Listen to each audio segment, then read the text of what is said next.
Good morning, my dear students. Today we are going to start 15th unit, polymer.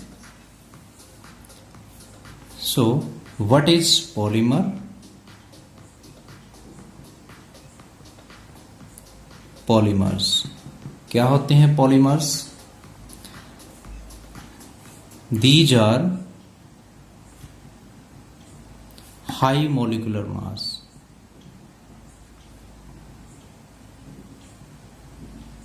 These are high molecular mass substances consisting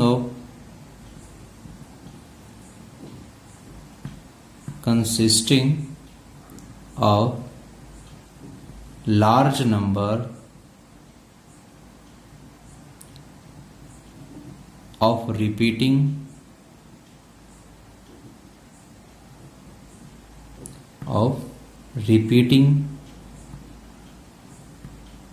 structural units derived from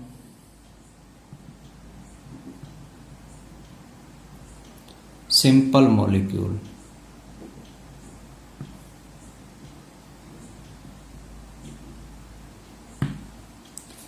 Yes, polymer होता क्या है? Polymer एक प्रकार से high molecular मास का कोई substance होता है जिसमें large number of repeating structural unit होती हैं, जिसमें बहुत सारी स्ट्रक्चरल यूनिट होती हैं, वो आपस में कंबाइन होती हैं और कंबाइन होकर के पॉलीमर की फॉर्मेशन करती हैं। वैसे ग्रीक में, in Greek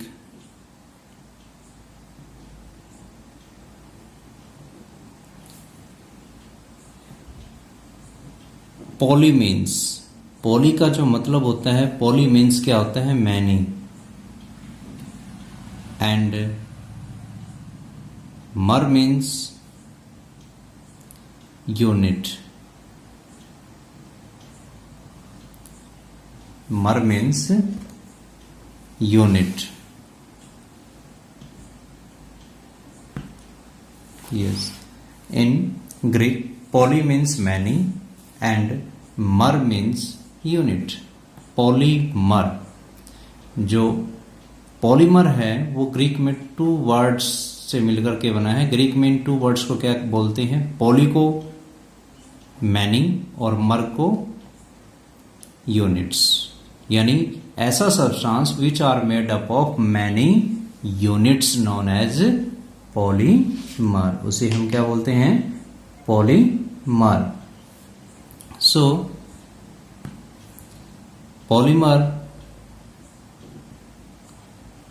polymers are macromolecule, have high molecular mass। Yes, जैसे कि स्टार्टिंग में स्टडी हमने किया है कि जो पॉलीमर है वो एक हाई मॉलिक्यूलर मास का सब्सटेंस होता है, तो same like this one, polymer एक प्रकार से मैक्रो मॉलिक्यूल्स होता है, have high molecular mass.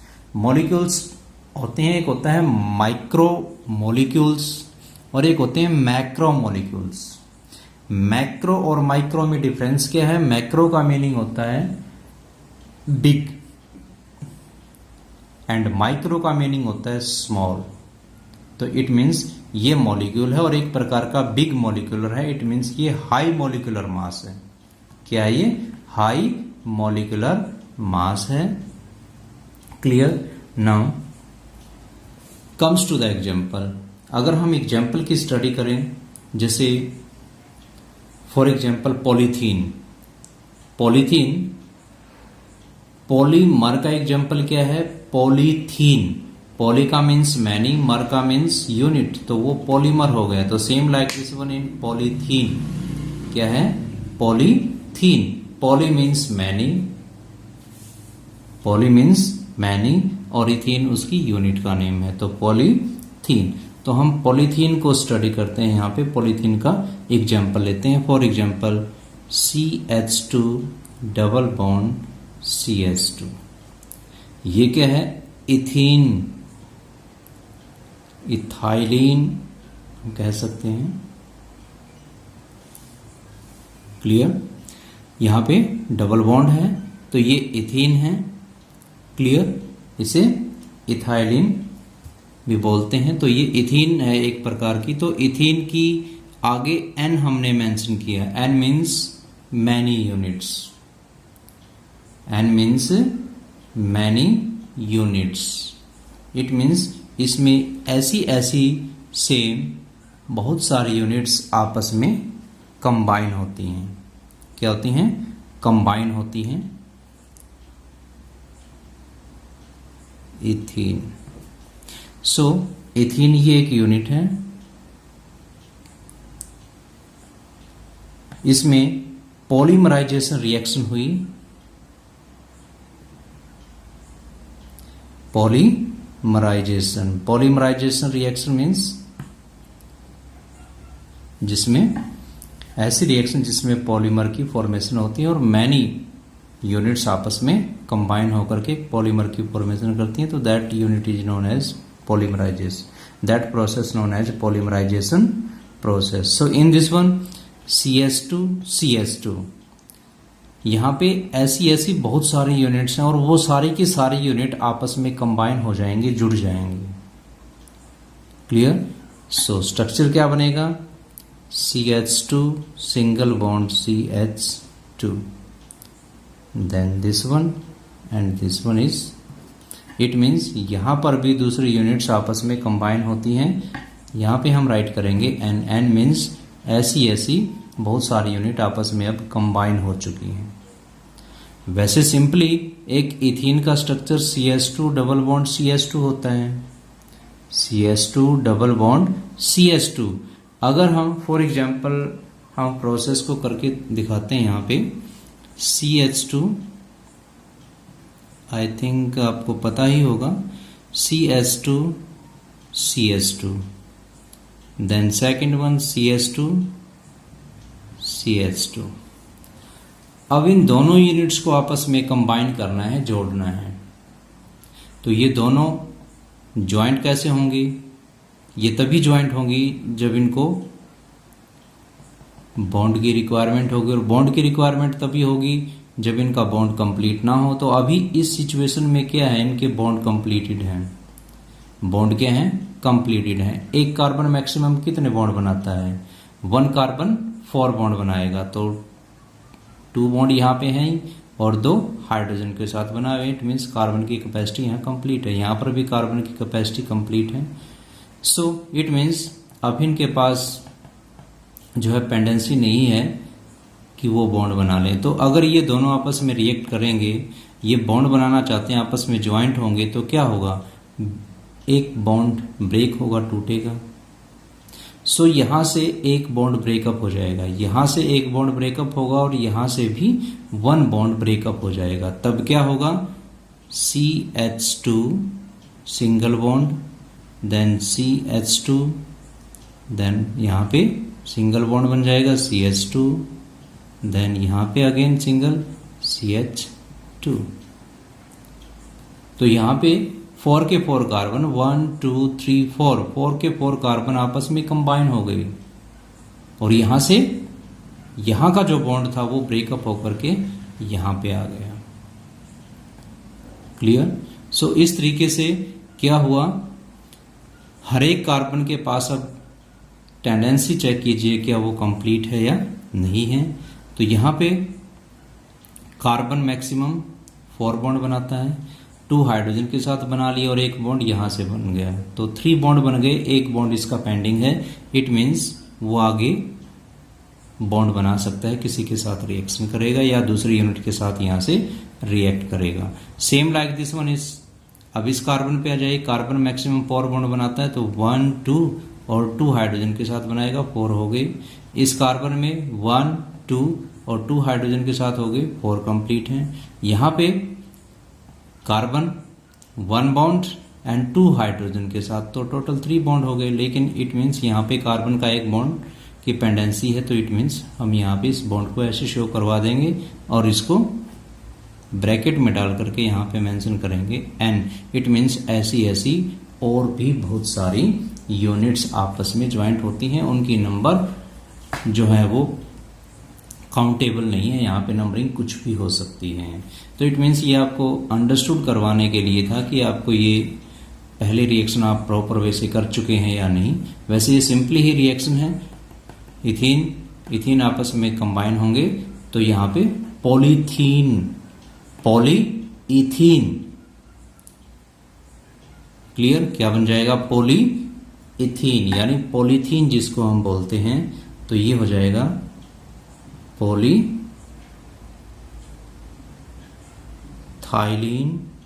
Polyethylene या फिर polythene. Okay, it is the formation of polythene, clear. So यहां पे इथाइलिन है, तो इथाइलिन से किसकी फॉर्मेशन हुई, polyethylene,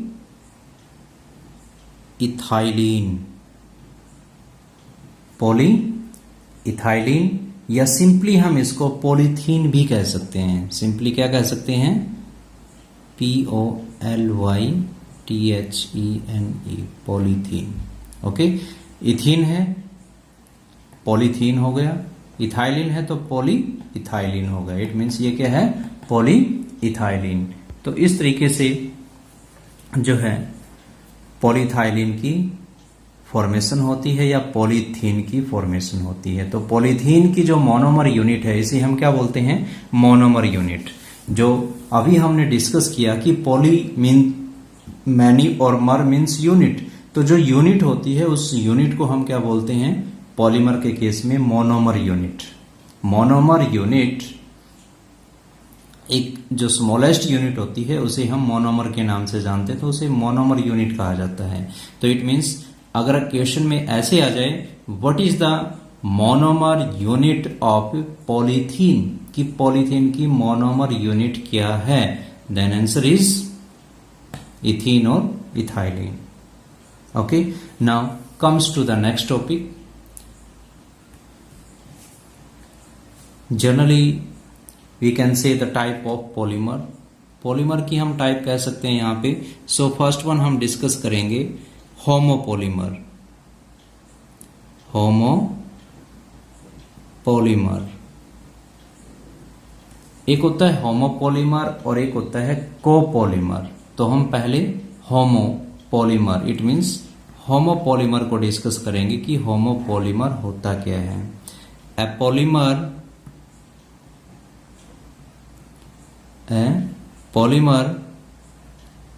formed from one type of monomers is called homopolymer. homopolymers, yes। तो होमोपॉलीमर का मीनिंग क्या होता है, अभी हमने डिस्कस किया कि जो पॉलीमर है, पॉलीमर वो होता है जिसमें एक से ज्यादा यूनिट आपस में कंबाइन होती हैं, वो क्या कहलाता है, पॉलीमर। अब पॉलीमर उन यूनिट के बेस के अकॉर्डिंग टू कैटेगरी में क्लासिफाई किया है। एक तो वो जो एक ही टाइप की, उसी सेम टाइप की मोनोमर यूनिट आपस में जुड़ेंगी, कंबाइन होंगी और कंबाइन होकर के जो पॉलीमर बनाएंगे उस पॉलीमर को होमोपॉलीमर कहते हैं, क्योंकि इस होमोपॉलीमर में only one type of monomer units will be present. So homopolymer, homo means same and polymers means many unit, यानी जिसमें सेम टाइप की बहुत सारी यूनिट आपस में कंबाइन होती हैं, तो उसे होमोपॉलीमर कहते हैं। तो होमोपॉलीमर का एग्जाम्पल अभी हमने जो ऊपर स्टडी किया था, ये होमोपॉलीमर का ही एग्जाम्पल है, क्योंकि इथीन की मैनी यूनिट्स हैं और वो ओनली इथीन की यूनिट्स ही आपस में कंबाइन होकर के पॉलीथीन की फॉर्मेशन करते हैं। तो पॉलीथीन में only one type of monomer is present. Monomer means जो स्मॉलेस्ट यूनिट है, जो रिपीटेड यूनिट है। इट मीन्स जो रिपीटेड स्ट्रक्चर है, जो बार बार आपस में जो है कंबाइन होकर के पॉलीमर की फॉर्मेशन करता है। मैनी यूनिट्स आपस में कंबाइन होती हैं और पॉलीमर की फॉर्मेशन होती है। सो होमोपॉलीमर जो पॉलीथीन है वो एक प्रकार का होमोपॉलीमर है, क्योंकि इसमें only one type of monomer unit is present. जो एक ही टाइप के मोनोमर यूनिट से मिल करके बना है उसे हम क्या बोलते हैं, होमोपॉलीमर। तो एग्जाम्पल में क्या हम राइट कर सकते हैं, इसमें एग्जाम्पल में हम राइट कर सकते हैं क्या, polythene, polythene. Another more examples अभी नेक्स्ट यूनिट में आएंगे, जो हम इसके बाद स्टडी करेंगे। सेलुलोज है, जैसे वहां पे पता लगेगा आपको सेलुलोज होता क्या है। स्टार्च है, स्टार्च एक पॉलीमर है, सेलुलोज भी एक पॉलीमर है। क्लियर। तो ये सभी के सभी एक ही टाइप की यूनिट से मिल करके, जो इनकी स्मॉलेस्ट यूनिट होती है, जो मोनोमर यूनिट होती हैं, वो सेम टाइप की मोनोमर यूनिट होती हैं, तो उसे हम क्या बोलते हैं, होमोपॉलीमर। इसका एग्जांपल्स हम यहाँ पे ऊपर स्टडी कर चुके हैं प्रॉपर वे से। इथीन है और इथीन इथीन की मैनी यूनिट आपस में ज्वाइंट होंगी तो पॉलीथीन की फॉर्मेशन हो जाएगी। नाउ सेकंड को हम स्टडी करते हैं कोपॉलीमर। कोपॉलीमर और मिक्स्ड पॉलीमर। कोपॉलीमर और मिक्स्ड पॉलीमर। कोपॉलीमर और मिक्स्ड पॉलीमर क्या होता है, अभी होमोपॉलीमर हमने स्टडी किया, only one type of monomer unit जिसमें प्रेजेंट होती हैं। बट कोपॉलीमर या मिक्स्ड पॉलीमर कौन से होते हैं, सीधे a polymer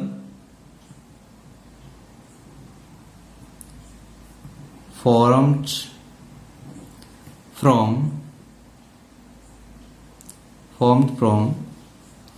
two or more different monomer is called copolymer। उसे हम कोपॉलीमर्स बोलते हैं। ऊपर हमने स्टडी किया जिसमें only one type of monomer unit is present और only one type of monomer repeated again and again to form a homopolymer. But in copolymer में जो स्मॉलेस्ट यूनिट होती है वो ओनली वन टाइप की नहीं होती, बल्कि मोर देन वन टाइप होती है। उसमें टू भी डिफरेंट टाइप की मोनोमर यूनिट हो सकती हैं, 3 भी हो सकती हैं, तो उसे हम क्या बोलते हैं, कोपॉलीमर और मिक्स्ड पॉलीमर। क्लियर। जिसमें डिफरेंट टाइप की मोनोमर यूनिट हो। क्लियर। जिसमें डिफरेंट टाइप की मोनोमर यूनिट होती है उसे हम क्या बोलते हैं, कोपॉलीमर। होमोपॉलीमर में ओनली वन टाइप की मोनोमर यूनिट होती है, बस कोपॉलीमर के अंदर मैनी और डिफरेंट टाइप की मोनोमर यूनिट्स होती हैं। एग्जाम्पल्स इसका क्या है, एग्जाम्पल जैसे बेकेलाइट है, बेकेलाइट। अभी हम इसको यहाँ पे एक्सप्लेन नहीं कर सकते कि बेकेलाइट होता क्या है। क्लियर। ये एग्जाम्पल्स जो अभी हम स्टडी कर रहे हैं या आगे जो है, आगे इनको जो है एक्सप्लेन करेंगे, but not now. For examples बोना एस है या बोना एन है। क्लियर। तो ये जो बेकेलाइट है, बोना एन है और बोना एस है, इनमें more than one monomer unit होती हैं। क्या होती हैं, more than one monomer unit. ये सभी के सभी सेम टाइप की यूनिट से मिलकर के नहीं बने होते। So in this one 2 monomer units are present. For example जैसे बोना एन है, बोना एस है। बोना एन, बोना यहां पर भी है और बोना यहां पर भी है, बट डिफरेंट किसका है, एस का और एन का। बोना का मीनिंग 1,3-ब्यूटाडाइन, एस का मतलब स्टायरीन। तो ये दो यूनिटों से मिलकर के बना, दो डिफरेंट डिफरेंट टाइप के यूनिट है, स्टायरीन और 1,3-ब्यूटाडाइन। तो ये भी क्या है, 1,3-ब्यूटाडाइन और एन से एक्रिलोनाइट्राइल। तो नाइट्राइल ग्रुप होता है, एक्रिलोनाइट्राइल हो गया और 1,3-ब्यूटाडाइन होगा। तो ये दोनों बोना एन भी 2 टाइप की डिफरेंट डिफरेंट मोनोमर यूनिट से मिलकर के बना है, और बोना एसबीट मीन्स ये कोपॉलीमर ऐसे पॉलीमर होते हैं which are made up of more than 1 type of different monomer units. Okay, now next one is classification of polymer. Classification of polymers। Classification of polymers, polymers को क्लासिफाई किया गया है different different ways से। So many types की classification है। हम यहाँ पे आज ओनली वन फर्स्ट ही क्लासिफिकेशन को अंडरस्टूड करेंगे। वो क्लासिफिकेशन कौन सी है? Classification based on source of availability, source of availability। तो यहाँ पे इसके अकॉर्डिंग पॉलीमर को किस तरीके से क्लासिफाई किया है, कितने टाइप का क्लास जो है पॉलीमर होते हैं according to this one classification. Now these are all, first is natural, second is synthetic, and third one is semi-synthetic।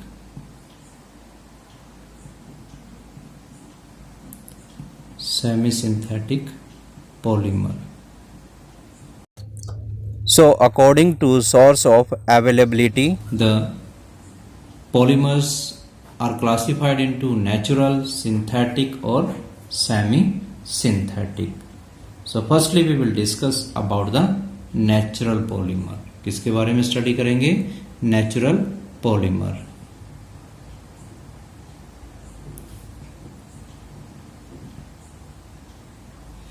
So natural polymers कौन से होते हैं? Natural polymers are those polymers which are obtained from animal, जो हमें nature से obtain होते हैं, और नेचर के अंदर living things, non living things present होते हैं। तो यहाँ पे जो हमें नेचर से ऑब्टेन होते हैं, तो नेचर से इट मीन्स चाहे वो प्लांट से हो चाहे वो एनिमल से हो। तो प्लांट या एनिमल से जो हमें ऑब्टेन होंगे उन पॉलीमर्स को क्या बोलते हैं? Natural polymer. The polymer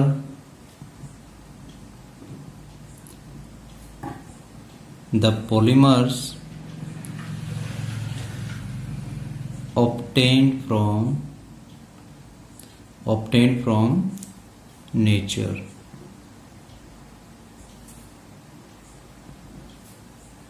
it means from the plant and animal, and animals are called natural polymer।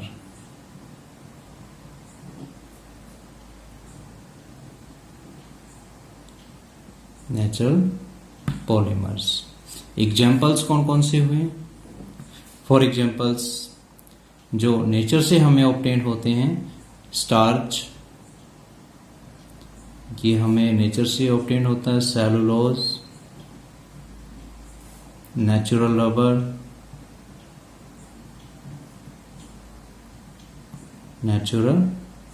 Rubber, protein,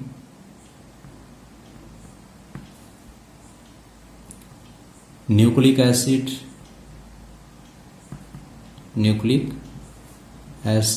etcetera.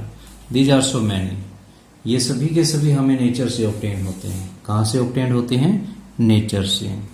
For examples starch है, पहले हम किसको लेते हैं, स्टार्च को। तो जो स्टार्च है ये एक पॉलीमर का एग्जाम्पल है, लेकिन इस पॉलीमर की जो मोनोमर यूनिट होती है वो क्या होती है, ग्लूकोज। ग्लूकोज की मैनी यूनिट्स आपस में कंबाइन होंगे और कंबाइन होकर के स्टार्च की फॉर्मेशन करती हैं। So it is a polymer of glucose, it is a polymer of glucose, यानी ग्लूकोज की यूनिट आपस में कंबाइन होकर के स्टार्च की फॉर्मेशन करती हैं। तो इट मीन्स इसकी जो मोनोमर यूनिट है उसका नेम क्या है, ग्लूकोज। क्या है, glucose. Now second is cellulose. जो सेलुलोज है, सेलुलोज भी same like this one starch की तरह ही इसकी भी सेम मोनोमर यूनिट होती है और इसकी भी वही क्या सेम होती है, मोनोमर यूनिट। कौन सी होती है, ग्लूकोज। तो सेलुलोज की भी ग्लूकोज ही मोनोमर यूनिट होती है। सो यहां पे चाहे स्टार्च की बात करें हम, चाहे सेलुलोज की, ये दोनों ही प्लांट से ऑब्टेन्ड होते हैं। कहां से, प्लांट से। और इन दोनों के अंदर सेम जो है ग्लूकोज की यूनिट्स होती हैं। ये ग्लूकोज की यूनिट से मिलकर के बने होते हैं, जो फोटोसिंथेसिस प्रोसेस का प्रोडक्ट होता है। Now natural rubber. नेचुरल जो रबर है इसकी आइसोप्रीन यूनिट होती है। क्या होती है, आइसोप्रीन। It means 2-methyl-1,3-butadiene। जो नेचुरल रबर है ये हमें लेटेक्स प्लांट से ऑब्टेन्ड होता है। क्लियर। एक जो वाइट है लेटेक्स जो प्लांट है, वाइट एक्सट्रैक्ट उससे ऑब्टेन्ड होता है। हमें मिल्क जैसा सब्सटेंस उस प्लांट के अंदर से निकलता है जिससे नेचुरल रबर की फॉर्मेशन होती है। क्लियर। तो नेचुरल रबर की जो मोनोमर यूनिट है वो क्या है, आइसोप्रीन। आइसोप्रीन इसकी मोनोमर यूनिट है। नाउ द प्रोटीन भी एक प्रकार का पॉलीमर होता है, क्योंकि प्रोटीन भी स्मॉलेस्ट यूनिटों के आपस में कंबाइन होने से होता है। तो जिसमें सेम टाइप की हो चाहे डिफरेंट टाइप की हो, जो बहुत सारी मोनोमर यूनिट से मिलकर के बना होता है, उसे हम पॉलीमर बोलते हैं। तो प्रोटीन भी एक पॉलीमर है, ये भी बहुत सारी यूनिटों के आपस में कंबाइन होने से बनता है। तो वो यूनिट क्या है, एमिनो एसिड। क्या है, एमिनो एसिड। इसकी जो मोनोमर यूनिट है वो क्या है, amino acid. Amino acid. Amino acid की मैनी यूनिट आपस में कंबाइन होकर के प्रोटीन की फॉर्मेशन करती हैं। Now the nucleic acid. जो न्यूक्लिक एसिड है, इन न्यूक्लिक एसिड के अंदर मैनी न्यूक्लियोटाइड यूनिट होती हैं। क्या होती हैं, न्यूक्लियोटाइड। Nucleotide unit. तो वो न्यूक्लियोटाइड यूनिट आपस में कंबाइन होंगे और कंबाइन होकर के न्यूक्लिक एसिड की फॉर्मेशन करती हैं। क्लियर। एग्जाम्पल क्या हुआ, आरएनए है या फिर डीएनए है। तो आरएनए और डीएनए एक न्यूक्लिक एसिड का एग्जाम्पल्स हैं, जिसके अंदर मैनी न्यूक्लियोटाइड आपस में कंबाइन होकर के जो है न्यूक्लिक एसिड की फॉर्मेशन करते हैं। तो ये ज्यादातर जो न्यूक्लिक एसिड की जो यूनिट होती हैं वो काम क्या करती हैं, वो हेरिडिटी करैक्टर को कंट्रोल में करती हैं। हेरिडिटी करैक्टर, इट मीन्स जो पेरेंट्स के जो करैक्टर्स हैं उनको ऑफस्प्रिंग में, इट मीन्स उनकी संतानों में पहुंचाने का काम करती हैं। तो वो न्यूक्लिक एसिड होती हैं जो करैक्टर्स को नेक्स्ट जनरेशन में पास करवाती हैं। Clear. So these are the some natural polymer. क्या है, ये सारे के सारे नेचुरल पॉलीमर, यानी ऐसे पॉलीमर जो हमें नेचर से ऑब्टेन होते हैं। ज्यादातर ये एनिमल या प्लांट से ही ऑब्टेन होते हैं। तो इनमें एग्जाम्पल जैसे स्टार्च है, स्टार्च की जो यूनिट है वो भी ग्लूकोज है। सेलुलोज की जो यूनिट होती है, मोनोमर यूनिट होती है, वो भी ग्लूकोज ही होती हैं और ये दोनों ही प्लांट से ही ऑब्टेन होते हैं। नेचुरल रबर ये भी हमें प्लांट से ही ऑब्टेन्ड होता है, लेटेक्स प्लांट से ऑब्टेन्ड होता है। प्रोटीन है, ये भी एक प्रकार का न्यूक्लिक एसिड है, ये सॉरी जो है पॉलीमर है, और इस पॉलीमर की जो मोनोमर यूनिट होती है वो क्या है, एमिनो एसिड। एमिनो एसिड की मैनी यूनिट्स आपस में कंबाइन होकर के प्रोटीन की फॉर्मेशन करती हैं। Now nucleic acid, nucleic acid कुछ एक एनिमल्स होते हैं जिनमें आरएनए न्यूक्लिक एसिड की तरह काम करता है, कुछ एक में डीएनए करता है। तो मेनली डीएनए ज्यादातर होता है एनिमल्स के अंदर जो न्यूक्लिक एसिड का काम करता है, जो पेरेंट्स के कैरेक्टर को ऑफस्प्रिंग के अंदर ट्रांसफर करता है, यानी उसकी संतान के अंदर भेजने का काम करता है। तो यहाँ पे जो न्यूक्लिक एसिड है वो एक प्रकार का न्यूक्लियोटाइड की मैनी यूनिट से कंबाइन होकर के बना है। Comes to the second, synthetic polymer. Synthetic polymer, natural polymer जो हमें नेचर से ऑब्टेन होता है, तो सिंथेटिक जो मैन मेड होता है, जिसको लैबोरेटरी में प्रिपेयर किया जाता है। The polymers which are prepared in the laboratory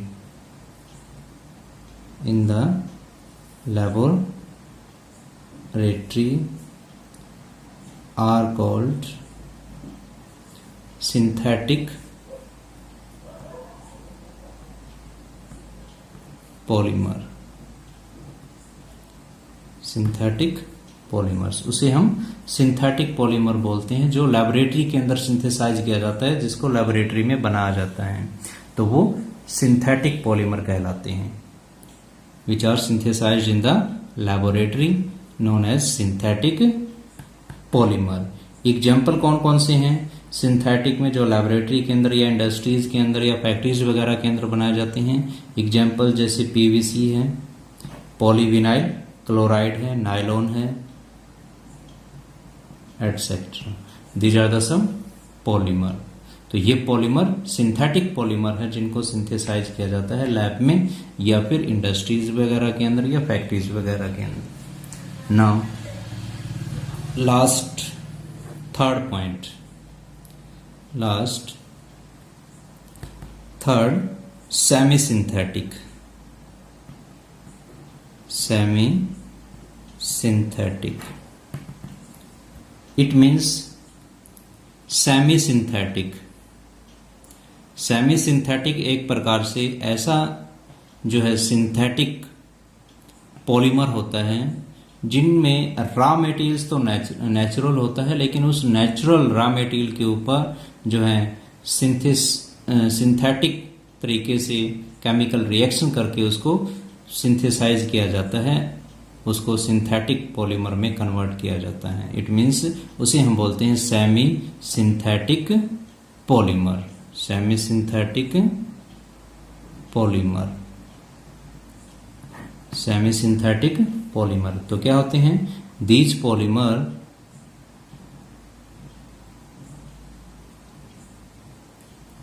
are mostly derived from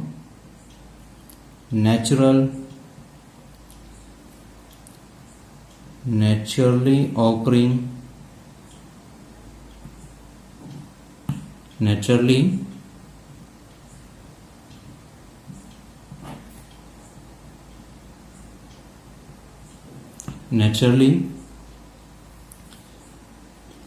occurring polymer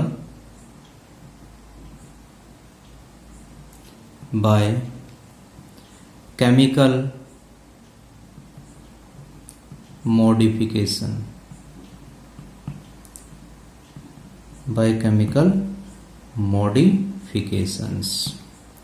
यानी सेमी सिंथेटिक पॉलीमर ऐसा पॉलीमर होता है are mostly derive from the naturally occurring polymer.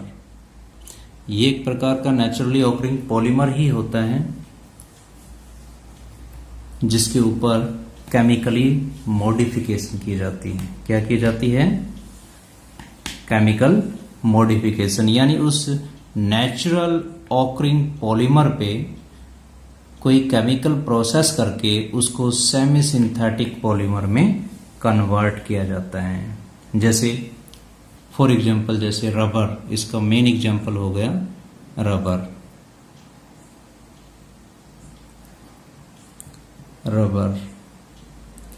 Rubber अभी जैसे स्टडी किया था, जो नेचुरल रबर हमने यहाँ पे ऊपर स्टडी किया था, ये वाला नेचुरल रबर। तो ये नेचुरल रबर एक प्रकार से क्या है? नेचुरल पॉलीमर है। इट मीन्स नेचर से हमें ऑब्टेन्ड होता है। तो सेम लाइक दिस वन, जो रबर होता है ये हमें लेटेक्स प्लांट से ऑब्टेन्ड होता है। जो नेचुरली रबर है वो हमें लेटेक्स प्लांट से ऑब्टेन्ड होता है। इट मीन्स रबर को बनाने के लिए हमें प्लांट से नेचुरल रबर ऑब्टेन्ड हो गया।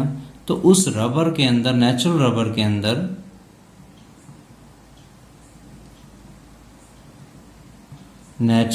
के अंदर क्या मिला दिया जाता है? सल्फर मिला दिया जाता है।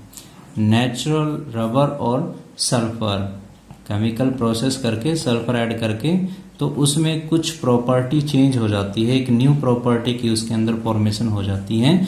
तो उसे ही हम क्या बोलते हैं? रबर। तो इस रबर में और नेचुरल रबर में डिफरेंसेस होता है बहुत ज्यादा। क्लियर? तो यहाँ पे सल्फर ऐड करने से जो इसके अंदर फ्लेक्सिबिलिटी थी, जो सॉफ्टनेस थी, वो थोड़ी सी हार्ड हो जाती है। इतना ज्यादा अब ये सॉफ्ट नहीं रहेगा सल्फर के ऐड करने से। और इसे ही हम जो है वल्कनाइजेशन प्रोसेस बोलते हैं। रबर की वल्कनाइजेशन प्रोसेस क्या होती है? नेचुरल रबर के अंदर सल्फर को ऐड करना वल्कनाइजेशन ऑफ द रबर कहलाता है। सो जो रबर होता है, जो सेमी सिंथेटिक रबर होता है, उसका मेन एग्जांपल्स क्या हुआ? अब वल्कनाइज्ड,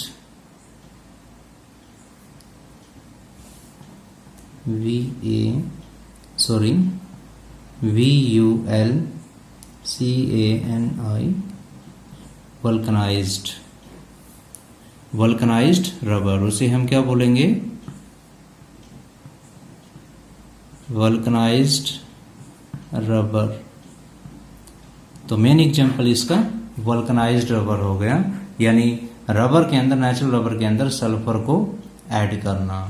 और नेचुरल रबर के अंदर सल्फर को ऐड करना वल्कनाइजेशन प्रोसेस कहलाता है। क्या कहलाता है? Vulcanization process. तो ये वल्कनाइज्ड जो रबर है, जिसमें सल्फर को ऐड करने के बाद उसकी जो प्रॉपर्टीज हैं रबर की, उसमें चेंजेस आ जाता है, उसकी प्रॉपर्टी को इंक्रीज कर दिया जाता है। उसे ही हम क्या बोलते हैं?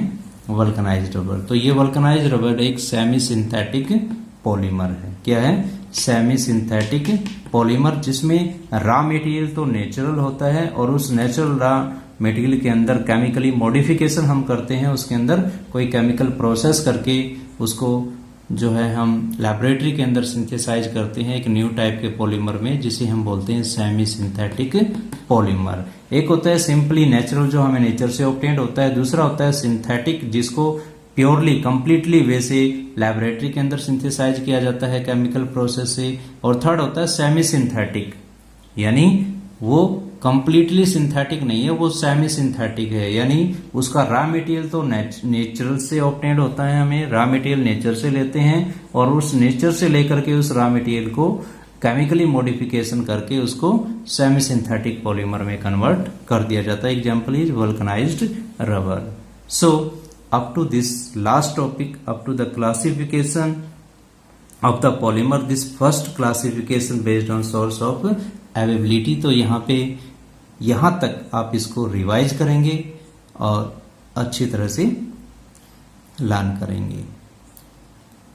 इसमें अगर आपको कोई प्रॉब्लम आती है, किसी टाइप की कोई क्वेरीज हैं, तो you can discuss with me and don't forget to subscribe, like or share this video or this channel. Thank you. Have a nice day.